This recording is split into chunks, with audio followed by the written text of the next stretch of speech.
When you think of iconic characters from classic television, few stand out more vividly than Granny Clampett, the feisty, quick tempered matriarch from the Beverly Hillbillies. Yet behind this legendary role was an actress whose personal story was just as remarkable and far more tragic than anything seen on screen. This is the captivating, shocking, and ultimately heartbreaking story of Irene Ryan, born Jessie Irene Noblet on October 17th, 1902, in the dusty border town of El Paso, Texas. Irene's early life was marked by modesty and frequent moves. Her father, James Merritt Noblet, was a disciplined Army sergeant originally from North Carolina, while her mother, Catherine, or Katie, had emigrated from Ireland, bringing with her dreams of a better life in America. With parents from starkly different worlds, Irene's upbringing was defined by resilience and adaptability, traits that would later shine through in her memorable performances.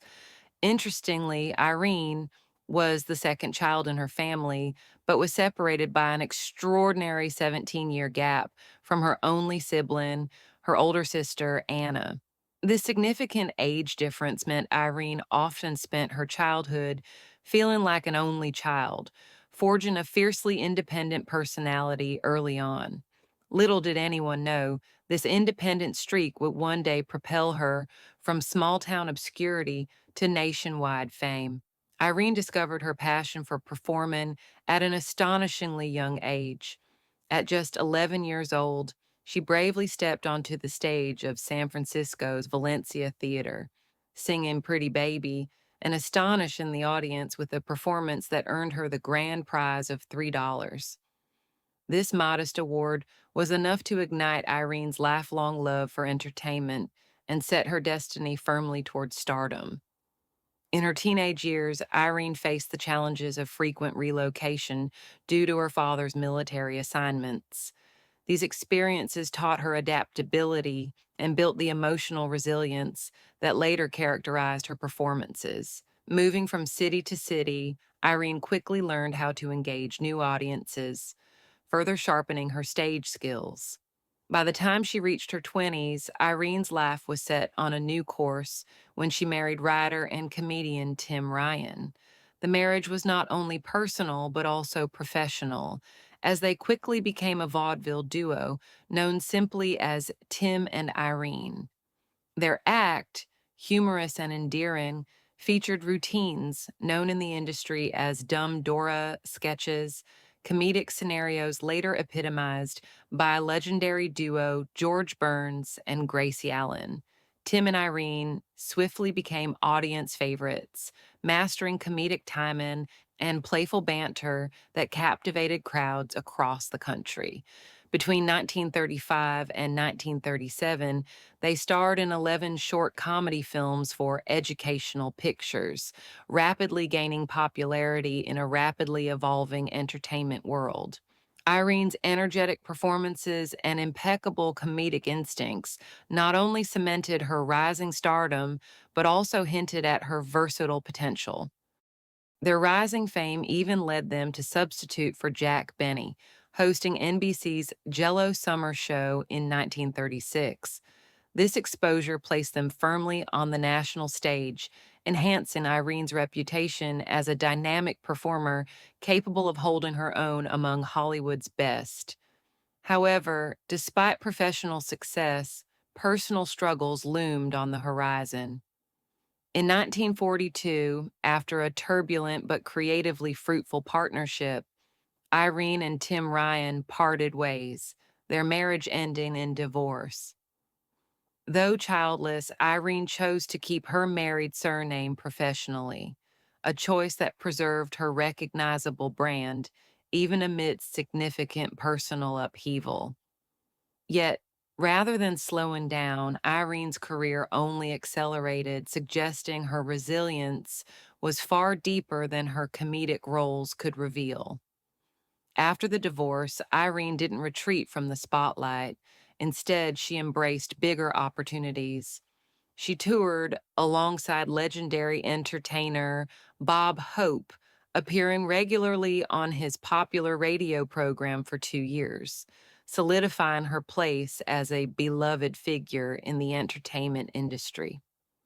Irene's voice became instantly recognizable, a comforting presence in homes across America, showcasing a versatility few actors of her era possessed.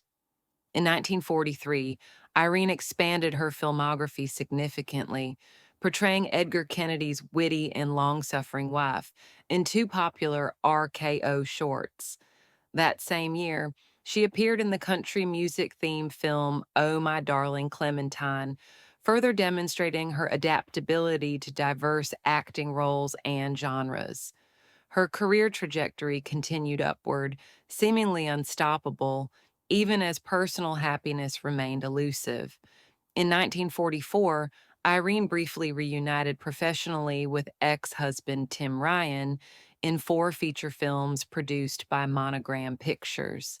The last of these collaborations was Hot Rhythm, marking the end of their professional chapter and symbolizing Irene's determination to carve out her own distinct path. In 1946, Irene married Harold E. Knox, a professional in film production. Their marriage lasted until 1961, yet despite Irene's efforts at marital happiness, heartbreak returned with another divorce, again without children. Nevertheless, Irene persevered, channeling her personal struggles into powerful performances on screen and radio. Throughout the late 1940s and into the 1950s, Irene frequently appeared in various films, typically portraying fussy, anxious, or comedic supporting characters. Films like Melody Parade, 1943, and Dear Wife, 1949, highlighted her expressive comedic timing and her ability to enliven every scene. Her memorable roles resonated with audiences and further cemented her status as a beloved comedic actress. The transition to television in the 1950s marked a significant new chapter in Irene's career. She debuted in TV sitcoms with an appearance on The Danny Thomas Show in 1955. Subsequent roles followed, notably on The Real McCoys in 1959 and My Three Sons in 1962, increasing her visibility and setting the stage for her biggest success. In 1962, Irene Ryan secured the role that would immortalize her in television history.